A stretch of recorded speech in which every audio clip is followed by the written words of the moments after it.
Hello students, welcome two biology class. അടുത്തതായിട്ട് നമുക്ക് പഠിക്കാനുള്ളത് സെൽ മെംബ്രെയിനെ കുറിച്ചാണ്. ഈ ക്ലാസ്സിൽ നമുക്ക് സെൽ മെംബ്രെയിൻ്റെ സ്ട്രക്ചറും അതിൻ്റെ ക്യാരക്ടറിസ്റ്റിക് ഫീച്ചേഴ്സും എന്തെല്ലാമാണെന്ന് നോക്കാം. സെൽ മെംബ്രെയിൻ്റെ വിശദമായിട്ടുള്ള ഘടന മനസ്സിലാക്കുന്നത് ഇലക്ട്രോൺ മൈക്രോസ്കോപ്പിന്റെ കണ്ടുപിടുത്തത്തോട് കൂടിയാണ്. അതോടൊപ്പം തന്നെ കെമിക്കൽ സ്റ്റഡീസും സെൽ മെംബ്രെയിൻ്റെ സ്ട്രക്ചർ മനസ്സിലാക്കുന്നതിന് സഹായിച്ചിട്ടുണ്ട്. By these studies, the scientists discovered that the cell membrane is mainly composed of lipids and proteins. ഈ പഠനങ്ങളിൽ നിന്ന് സെൽ മെംബ്രെയിൻ ലിപ്പിഡ് തന്മാത്രകൾ കൊണ്ടും പ്രോട്ടീൻ തന്മാത്രകൾ കൊണ്ടുമാണ് നിർമ്മിക്കപ്പെട്ടിരിക്കുന്നത് എന്ന് ശാസ്ത്രജ്ഞര് കണ്ടെത്തി. ലിപ്പിഡ്സ് എന്ന് പറഞ്ഞാൽ കൊഴുപ്പ് തന്മാത്രകളാണ്, പ്രോട്ടീൻസ് എന്ന് പറഞ്ഞാൽ മാംസ്യ തന്മാത്രകളാണ്. ഇനി സെൽ മെംബ്രെയിൻ്റെ സ്ട്രക്ചർ കാണിക്കുന്ന പല മോഡലുകളും പല സയന്റിസ്റ്റും ആവിഷ്കരിച്ചു. പക്ഷേ ഏറ്റവും സ്വീകാര്യമായ ഒരു മോഡലാണ് fluid mosaic model.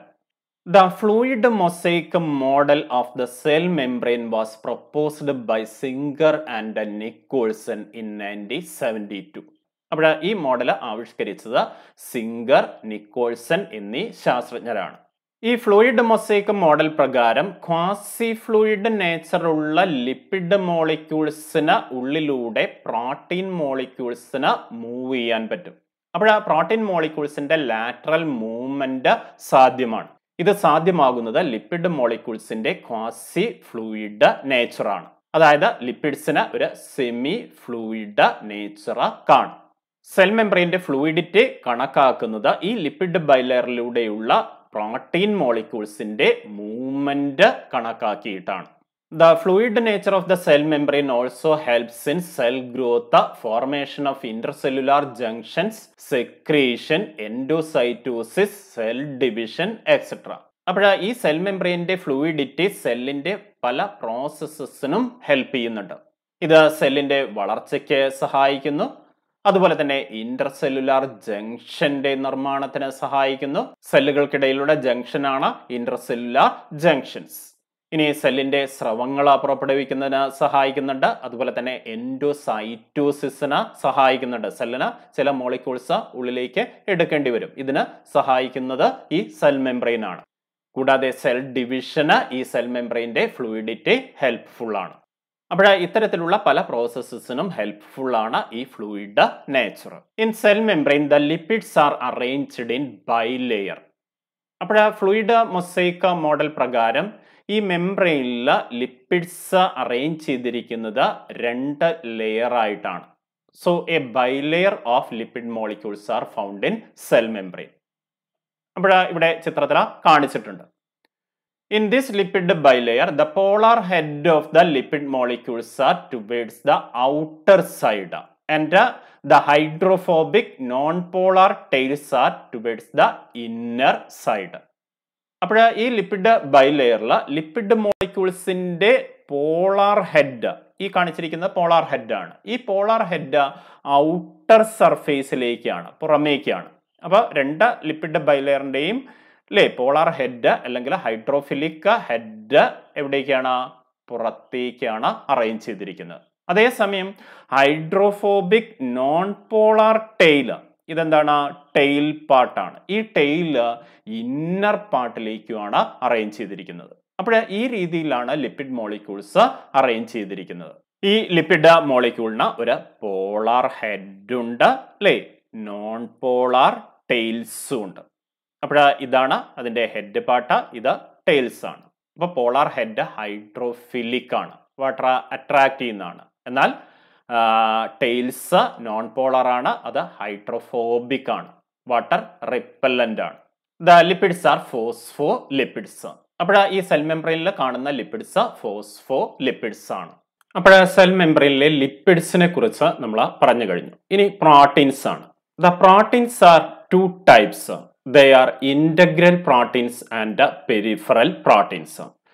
Cell മെംബ്രെയിനിലുള്ള proteins 2 type ആണ് ഉള്ളത്. ഒന്ന് ഏതാണ്? ഇന്റഗ്രൽ പ്രോട്ടീൻസ് ആണ്. രണ്ടാമത്തേത് പെരിഫറൽ പ്രോട്ടീൻസ് ആണ്. ഈ ഇന്റഗ്രൽ പ്രോട്ടീൻസും പെരിഫറൽ പ്രോട്ടീൻസും എന്താണെന്ന് ഇനി നോക്കാം. The peripheral proteins lie on the surface of the membrane. അപ്പോൾ മെംബ്രെയിന്റെ ഉപരിതലത്തിലാണ് എന്ത് കാണപ്പെടുന്നത്? പെരിഫറൽ പ്രോട്ടീൻസ് കാണപ്പെടുന്നത്. അപ്പോൾ ഈ ചിത്രത്തിൽ കൊടുത്തിട്ടുണ്ട്, ഇത് പെരിഫറൽ പ്രോട്ടീൻ ആണ്. ഇതും അതുപോലെ തന്നെ എന്താണ്? പെരിഫറൽ പ്രോട്ടീൻ ആണ്. അപ്പോൾ ഇത്തരത്തില് മെംബ്രെയിന്റെ സർഫേസിൽ കാണുന്ന പ്രോട്ടീൻസിനെയാണ് എന്ത് പറയുന്നത്? പെരിഫറൽ പ്രോട്ടീൻസ് എന്ന് പറയുന്നത്. The integral proteins are partially or totally buried in the membrane. എന്നാൽ ഇന്റഗ്രൽ പ്രോട്ടീൻസോ ഇത് മെംബ്രെയിന്റെ ഉള്ളിലായിട്ടാണ് കാണപ്പെടുന്നത്. ഒന്നുകിൽ അത് ഭാഗികമായിട്ട് ഉള്ളിലായിരിക്കാം, അല്ലെങ്കിൽ പൂർണ്ണമായിട്ടും ഉള്ളിലായിരിക്കാം. ഇത്തരത്തിലുള്ള പ്രോട്ടീൻസിനെയാണ് എന്ത് പറയുന്നത്? ഇന്റഗ്രൽ പ്രോട്ടീൻസ് എന്ന് പറയുന്നത്. അപ്പോൾ ഈ ചിത്രത്തിൽ കാണിച്ചിരിക്കുന്ന ഈ ഒരു പ്രോട്ടീൻ മോളിക്യൂള് എന്താണ്? ഇന്റഗ്രൽ പ്രോട്ടീൻ ആണ്. ഇത് മെംബ്രെയിന്റെ ഉള്ളിലായിട്ടാണ് കാണപ്പെടുന്നത്. The cell membrane also possesses carbohydrate and cholesterol. ഇനി പ്രോട്ടീൻസും ലിപ്പിഡ്സും കൂടാതെ സെൽ മെംബ്രെയിനിൽ എന്തും കാണുന്നുണ്ട്? കുറഞ്ഞ അളവിൽ കാർബോഹൈഡ്രേറ്റ് കാണുന്നുണ്ട്, കൊളസ്ട്രോള് കാണുന്നുണ്ട്. ഇനി സെൽ മെംബ്രെയിനിലുള്ള പ്രോട്ടീൻസിന്റെയും ലിപ്പിഡ്സിന്റെയും അനുപാതം സെൽ ടൈപ്പ് അനുസരിച്ച് വ്യത്യസ്തമായിരിക്കും. അപ്പോൾ ഹ്യൂമൻ RBC സെൽ മെംബ്രെയിൻ നോക്കിയാൽ അതിൽ 52% പ്രോട്ടീനും 40% ലിപ്പിഡും കാണും. അപ്പോൾ ഇങ്ങനെ ഓരോ തരത്തിലുള്ള സെല്ലിന്റെ മെംബ്രെയിനിലും കാണുന്ന പ്രോട്ടീൻസിന്റെയും ലിപ്പിഡ്സിന്റെയും റേഷ്യോ ഡിഫറൻ്റ് ആയിരിക്കും.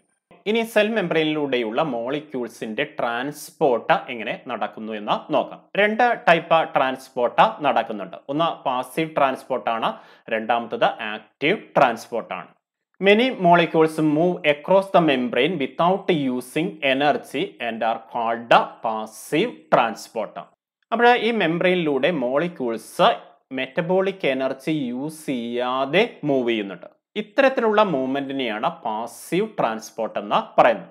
The neutral solutes may move across the membrane without using energy by simple diffusion. അപ്പോൾ ഇങ്ങനെ സെൽ മെംബ്രെയിനിലൂടെ neutral solute molecules simple diffusion വഴി ട്രാൻസ്പോർട്ട് ചെയ്യും. ഇത് പാസീവ് ട്രാൻസ്പോർട്ടാണ്.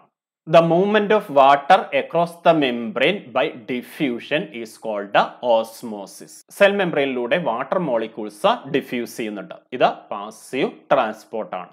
ഈ പ്രോസസ്സിനെയാണ് ഓസ്മോസിസ് എന്ന് പറയുന്നത്. വാട്ടർ അതിന്റെ ഹയർ കോൺസെൻട്രേഷൻ ലോവർ കോൺസെൻട്രേഷനിലേക്ക് ഈ സെൽ മെംബ്രെയിനിലൂടെ പാസ് ചെയ്യും.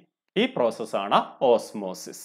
The polar molecules pass through the non-polar lipid bilayer by using carrier proteins. അവിടെ ഈ സെൽ മെംബ്രെയിനിലൂടെ പോളാർ മോളിക്യൂൾസിന് മൂവ് ചെയ്യണമെങ്കിൽ ചില കേരിയർ പ്രോട്ടീൻസിന്റെ സഹായം ആവശ്യമാണ്. കാരണം എന്താണ്? ഈ ലിപ്പിഡ് ബൈലെയറിന്റെ ടെയിൽ ഭാഗം നോൺ പോളാർ ആണ്. അപ്പോൾ ഈ ലിപ്പിഡിന്റെ നോൺ പോളാർ റീജിയനിലൂടെ പോളാർ മോളിക്യൂൾസിന് കടന്നു പോകാൻ പറ്റില്ല. പോളാർ മോളിക്യൂൾസ് എന്ന് പറഞ്ഞാൽ ഹൈഡ്രോഫിലിക് ആണ്, നോൺ പോളാർ എന്ന് പറഞ്ഞാൽ ഹൈഡ്രോഫോബിക് ആണ്. അപ്പോൾ ലിപ്പിഡ് ബൈലെയറിൽ ഹൈഡ്രോഫോബിക് ടെയിൽ റീജിയൻ ഉണ്ട്. ഇതിലൂടെ ഈ പോളാർ മോളിക്യൂൾസിന് കടന്നു പോകാൻ പറ്റില്ല. അപ്പോൾ പോളാർ മോളിക്യൂൾസിന് ഇങ്ങനെ കടന്നു പോകുന്നതിന് ചില ഭാഗങ്ങളിൽ കേരിയർ പ്രോട്ടീൻസ് ഉണ്ടായിരിക്കും. ഇതിലൂടെ ഈ പോളാർ മോളിക്യൂൾസിന് കടന്നു പോകാം. So the transport is facilitated by some carrier proteins. അപ്പോൾ ഈ കേരിയർ പ്രോട്ടീൻസിന്റെ സഹായത്തോടു കൂടി പോളാർ മോളിക്യൂൾസ് മെംബ്രെയിനിലൂടെ പാസ് ചെയ്യും. ഇനി പാസീവ് ട്രാൻസ്പോർട്ട് കൂടാതെ ആക്റ്റീവ് ട്രാൻസ്പോർട്ടും സെൽ മെംബ്രെയിനിൽ കാണും. A few ions or molecules are transported from lower concentration to higher concentration through the membrane. It is by using metabolic energy or ATP. This process is called the active transporter. അപ്പോൾ lower concentration നിന്ന് higher കോൺസെൻട്രേഷനിലേക്ക് molecules cell മെംബ്രെയിനിലൂടെ കടന്നു പോകും. ഇങ്ങനെ കടന്നു പോകുന്നതിന് എന്ത് ആവശ്യമാണ്? ATP ആവശ്യമാണ്, എനർജി ആവശ്യമാണ്. അതുകൊണ്ട് ഇത്തരത്തിലുള്ള ട്രാൻസ്പോർട്ടിനെ എന്ത് പറയുന്നു? ആക്റ്റീവ് ട്രാൻസ്പോർട്ട് എന്ന് പറയുന്നു. ഇതിന് ഒരു എക്സാമ്പിൾ ആണ് sodium potassium pump. This is about A cell membrane. അപ്പോൾ ഇത്രയുമാണ് സെൽ മെംബ്രെയിനെ കുറിച്ച് പഠിക്കാനുള്ളത്. അപ്പോൾ ക്ലാസ് നിങ്ങൾക്ക് മനസ്സിലായെന്ന് വിചാരിക്കുന്നു. Okay, thank you.